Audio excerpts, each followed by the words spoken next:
Hi, this is Carole, and today I have dowsing tip number 17. And I'm going a little bit off topic today. These will be three things that life has taught me during COVID. And wanted to say that the very first thing I did learn was that even introverts need company. Um, Lifestyles have changed during COVID lockdowns, and the uh, what's available out in the world and stuff. And I do, even though I like being at home, sometimes it can be a little bit too much. So love your introvert friends. They need it as well. The second thing that I've learned this year is that I did lose my kitty, and what a big, empty, energetic space now in the house. I had no idea he he took up that much room energetically. Um, Suddenly, I can put things on my desk and not worry about what's going to be trampled. I don't have to worry about somebody walking over my computer and changing settings and everything. So I miss him. He left a big void, and that void lingers. Although his little spirit does come a lot still to visit, especially when I go into the kitchen. I can catch him, his little spirit, seeing what I'm fixing, which was typical.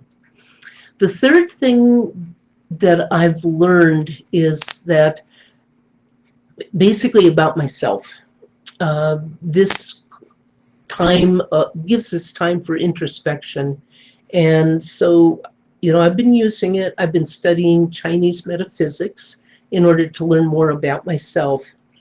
And in Qimendun Jia, which is basically the art of war, but it's forecasting and any form of feng shui and oracle and strategy, business strategy. What I've learned is that each of us has what's called a guardian of destiny, and in our natal chart, in our natal palace, there are 8 guardians of destiny, and these are considered deities, but they're all aspects of ourselves, and each one of us has one that's a little bit stronger than others, a lot stronger than others, and that's the part of you to connect to get things done. And it's pretty amazing. But the more I learned about my guardian of destiny, which is the moon, is that the moon is like the Google of all the destinies.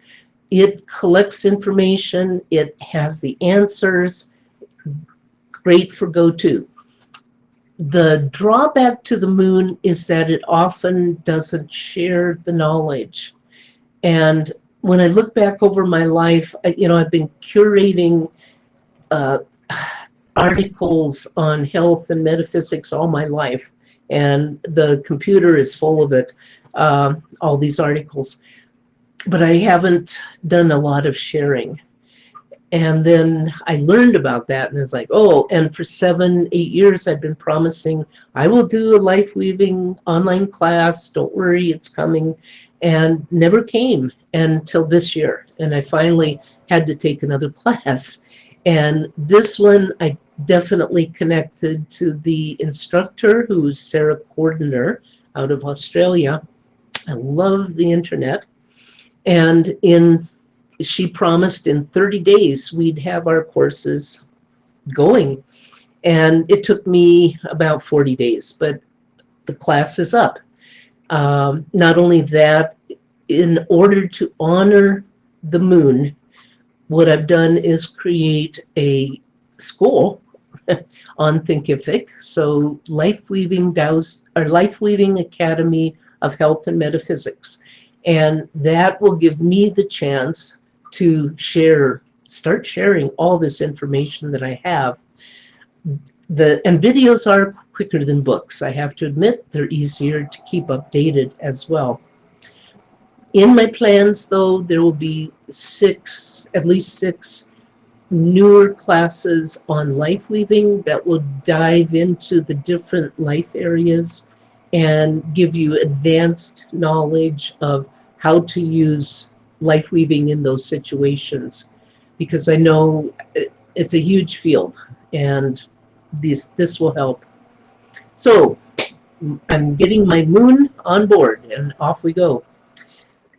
Take the time during this, now that we're starting to, I doubt we'll hit a lockdown again, but the life is changing once again as there's another surge of COVID. And so take this time to go within, to look at your life, what you don't want in your life, trash it right now.